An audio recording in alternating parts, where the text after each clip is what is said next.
वृंदावन भारत के उत्तर प्रदेश राज्य के मथुरा जिले में स्थित एक महत्वपूर्ण धार्मिक और ऐतिहासिक नगर है। वृंदावन भगवान श्री कृष्ण की लीलाओं से जुड़ा हुआ है। यह स्थान श्री कृष्ण की कुछ अलौकिक बाल लीलाओं का केंद्र माना जाता है। यहाँ विशाल संख्या में श्री कृष्ण और राधा रानी के मंदिर हैं। लेकिन आज हम आपको वृंदावन के एक ऐसे मंदिर के बारे में बताने वाले हैं जो भगवान शिव को समर्पित है। इस मंदिर में भगवान शिव गोपी के रूप में विराजे हैं और उनका गोपी के रूप में 16 श्रृंगार किया जाता है। मंदिर गोपेश्वर महादेव मंदिर के नाम से जाना जाता है। यहाँ पर भगवान शिव के गोपी के रूप में दर्शन करने के लिए दुनिया भर से भक्त आते हैं। मंदिर में स्थापित शिवलिंग के बारे में ये माना जाता है कि इसकी स्थापना भगवान कृष्ण के परपोते वज्रनाभ ने की थी। मंदिर में कोई भी भव्य भेंट नहीं मांगी जाती है। यहाँ आप शुद्ध और निस्वार्थ भक्ति के लिए जाते हैं। कृष्ण का नाम गाइए, उनकी महिमा कीजिए और महादेव उसी से प्रसन्न हो जाते हैं। अगर आपके पास बांसुरी है या कोई भी संगीत वाद्य यंत्र है तो अगर आप यहाँ इस मंदिर में बजाते हैं तो गोपेश्वर महादेव आपको देखते हुए मुस्कुराते हुए नजर आएंगे। केवल यहाँ सच्चा प्रेम अर्पित करना है और इसका आपको प्रतिदान मिलेगा, ठीक वैसा ही जैसे महादेव को राधा और कृष्ण से मिलता है। मंदिर का अनुभव दिन के समय के अनुसार बदलता रहता है। सुबह के समय आम शिवलिंग की भांति आपको नजर आएंगे, जैसे भक्त प्रसाद लेकर के पूजा अर्चना करते हैं, ठीक वैसे ही यहाँ पे होता है।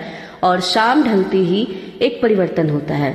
यहाँ पे शाम को महादेव साड़ी और फूलों से सजे हुए एक गोपी का रूप धारण करते हैं। यह मार्मिक प्रतीकात्मकता भगवान कृष्ण के दिव्य प्रेम का अनुभव करने की जो भोलेनाथ की इच्छा है उसको दर्शाती है, जो रासलीला का अंतिम लक्ष्य है। आइए जानते हैं कि इन्हें महादेव को गोपेश्वर महादेव क्यों कहा जाता है। एक बार शरद पूर्णिमा की उज्जवल चांदनी में बंसी बट यमुना के किनारे श्याम सुंदर की बंसी बज उठती है। श्री कृष्ण भगवान ने 6 मास की एक रात बनाई और उसमें उन्होंने महारास किया था। जब महारास की गूंज सारी त्रिलोकी में फैल गई तो हमारे जो भोले बाबा हैं ये गूंज उनके कानों तक भी जा पहुंची। मनमोहन की मीठी मुरली ने कैलाश पर विराजमान भगवान शंकर को मोहित कर दिया। उनकी समाधि भंग हो गई। बाबा वृंदावन की ओर बावड़े होकर के चल पड़े। पार्वती जी ने बहुत मनाया लेकिन त्रिपुरारी नहीं माने। भगवान श्री कृष्ण के परम भक्त श्री आसुरी मुनि, पार्वती जी, नंदी, श्री गणेश, श्री कार्तिकेय के साथ भगवान शंकर वृंदावन के बंसी बट पर पहुंच गया। अब महारास स्थल जहाँ पे रासलीला होनी थी वहां पर गोलोकवासिनी गोपियां जो है वो लोग द्वार पे खड़ी थी।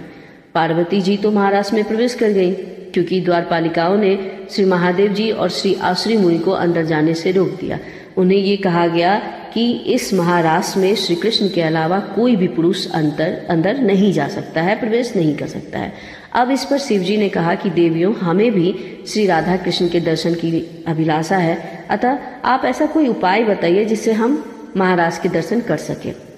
तभी श्री राधा रानी की जो परम सखी है ललिता, उन्होंने महादेव से कहा कि यदि आप महाराज देखना चाहते हैं तो आपको गोपी बनना पड़ेगा, मानसरोवर में स्नान करना पड़ेगा। तो महादेव जो हैं वो चले जाते हैं यमुना नदी में, वहाँ वो स्नान करते हैं और जैसे ही वो स्नान करते हैं महादेव तो जो अर्धनारीश्वर रूप है वो पूरा नारी रूप में भोलेनाथ आ जाते हैं। अब श्री यमुना जी जो थी उन्होंने उनका 16 श्रृंगार कर दिया, जिसमें सुंदर बिंदी, चूड़ी, नुपुर, ओढ़नी, ऊपर से एक हाथ का घूंघट भी शामिल कर दिया। उनको घूंघट भी डाल दिया गया। साथ में उन्हें युगल मंत्र का उपदेश महादेव के कान में यमुना माता ने दे दिया।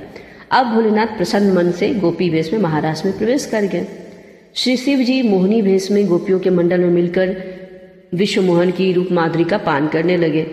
नटवर वेशधारी श्री रास बिहारी, रासेश्वरी, रसमयी श्री राधा जी और गोपियों को नृत्य करते देखते हुए भोलेनाथ स्वयं ताताथैया करके नाच उठे।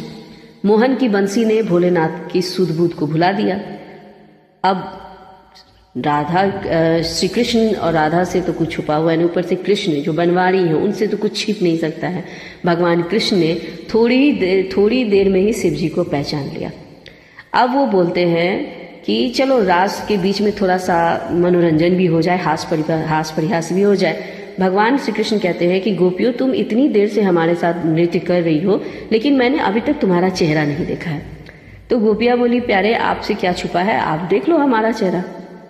अब भगवान शंकर तो दुविधा में पड़ गए, मन मन सोचने लगे, ये कन्हैया के दिमाग में ये क्या आ गया, अब ये सबका मुख देखने की क्या जरूरत है। फिर भगवान कृष्ण बोले कि गोपियों आप सभी लाइन में खड़ी हो जाओ, मैं सबका एक एक करके दर्शन करूंगा। भगवान शिव ने सोचा कि अब तो हो गया, अब तो यहाँ लाखों करोड़ों गोपियां हैं, मैं सबसे अंत में जाकर के खड़ा हो जाऊंगा। कन्हैया उतनी जितनी गोपियां उतना का चेहरा नहीं देख पाएंगे तो मेरा नंबर आएगा ही नहीं, वो मुझे देख ही नहीं पाएंगे। सभी गोपियां एक लाइन में खड़ी हो गई और अंत में भगवान शिव खड़े हो गए। कन्हैया की दृष्टि अंत में पड़ते ही बोले, अच्छा मैं ऐसा कहता हूँ कि मैं शुरू से नहीं, मैं अंत से ही गोपियों का चेहरा देखूंगा। अब भगवान शिव तो फिर फंस गए, उन्होंने कहा कि ये तो मेरा नंबर आ गया। शिव जी फिर दौड़कर दूसरी तरफ जाने लगे तो भगवान कृष्ण बोले, गोपियां पीछे किसी गोपी का मैं मुख दर्शन करूंगा, पहले इस गोपी का मैं देखूंगा, मैं बाद में तुम लोगों का देखूंगा। ये जो गोपी इधर से उधर कर रही है, भाग रही है, इसे बहुत लाज शर्म आ रही है, तो सबसे पहले मैं इसी का घूंघट उठा करके देखूंगा। भगवान शिव दौड़े और भगवान कृष्ण ने उनका घूंघट उठाकर कहा, आओ गोपीश्वर आपकी जय हो, बोलिए गोपेश्वर महादेव की जय, शंकर भगवान की जय। अब श्री राधा और श्री गोपेश्वर महादेव के मोहिनी गोपी रूप को देख करके आश्चर्य पड़ गई। राधा ने सोचा कि ये कौन है। तब श्री कृष्ण ने राधा से कहा कि राधा ये कोई गोपी नहीं है, ये साक्षात भगवान शिव हैं, हमारे महाराज के दर्शन के लिए इन्होंने गोपी का रूप धारण किया है। श्री राधा कृष्ण ने हंसते हुए शिव जी से पूछा कि भगवान आपने यह गोपी वेश क्यों धारण किया। भगवान शंकर बोले, प्रभु आपकी यह दिव्य रसमयी प्रेम लीला महाराज देखने के लिए गोपी रूप धारण करना पड़ा। इस पर प्रसन्न होकर के श्री राधा जी ने कहा श्री महादेव जी से कि आप कोई भी वर मांगिए। तो भोलेनाथ ने कहा कि हम चाहते हैं कि यहाँ आप दोनों के चरण कमलों में मेरा सदा वास हो, आप दोनों के चरण कमलों के बिना हम कहीं अन्यत्र वास नहीं करना चाहते हैं। तब भगवान श्री कृष्ण ने तथास्तु कहकर कालिंदी के निकट निकुंज के पास बंसीवट के सम्मुख भगवान महादेव जी को श्री गोपेश्वर महादेव के नाम से स्थापित कर दिया। श्री राधा कृष्ण और गोपियों ने उनकी पूजा की और कहा, ब्रज वृंदावन की यात्रा तभी पूर्ण होगी जब व्यक्ति आपके दर्शन कर लेगा, आपके दर्शन किए बिना यात्रा अधूरी रहेगी।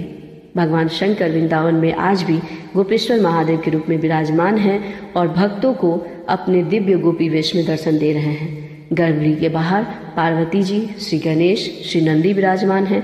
आज भी संध्या के समय भगवान गोपी वेश में दिव्य श्रृंगार होता है। इस मंदिर परिसर में एक पीपल का पेड़ है। कहा जाता है कि यह पेड़ सभी इच्छाएं पूरी करता है, इसीलिए इस पेड़ को कल्प वृक्ष भी कहा जाता है। जब भी वृंदावन जाना हो तो श्री गोपेश्वर महादेव का दर्शन जरूर कीजिएगा। श्री गोपेश्वर महादेव का दर्शन और उनकी कथा का चिंतन करने से श्री कृष्ण की भक्ति में प्रगाढ़ता आती है। गोपेश्वर महादेव मंदिर हमें भक्ति के गहन नृत्य का अनुभव करने के लिए आमंत्रित करता है, जहाँ पुरुषत्व और स्त्रीत्व, पुरुष और स्त्री, सांसारिक और दिव्य का मिलन होता है। यह हमें यह याद दिलाता है कि देवता भी प्रेम के सार्वभौमिक सामंजस्य में खुद को विसर्जित करने के लिए तरसते रहते हैं और ऐसा करने में हम सभी को भक्ति के दायरे में गहराई से यात्रा करने के लिए प्रेरित करते हैं। तो ये थी गोपेश्वर महादेव की पौराणिक कथा। आप जब भी वृंदावन जाएं तो जरूर दर्शन करने जाइएगा। हमें भी इस महादेव मंदिर के दर्शन करने के लिए एक बुजुर्ग व्यक्ति ने प्रेरित किया था। हम राधा वल्लभ मंदिर गए थे, वो मंदिर बंद था, मतलब बंद था कि पट नहीं खुला था। तो हमें उस बुजुर्ग व्यक्ति ने कहा कि आप अगर यहाँ आए हैं तो सबसे पहले गोपेश्वर मंदिर चले जाइए। इससे पहले मैंने कभी गोपेश्वर महादेव मंदिर के बारे में नहीं सुना था। तो फिर हम गोपेश्वर मंदिर गए, वहाँ बहुत ही अच्छे ढंग से हमारी पूजा भी हुई और हमने दर्शन किया। हमने अपनी जो भी मनोकामना थी वो महादेव को हमने कह दिया। अब भोलेनाथ पे सब कुछ छोड़ रखा है हमने। तो ये आप जब भी जाएं तो जरूर जाइएगा। आपने एक गीत सुना होगा भोलेनाथ का भजन कि एक दिन वो भोले भंडारी बन करके ब्रजनारी गोकुल में आ गए हैं। ये इसी कथा पर उस गाने को जब भी आप सुनेंगे तो आपको ये गोपेश्वर महादेव मंदिर की कथा की याद आ जाएगी। तो भोलेनाथ आप सभी का कल्याण करें। जब भी वृंदावन जाएं जरूर दर्शन करें महादेव का। जय जय श्री राधे।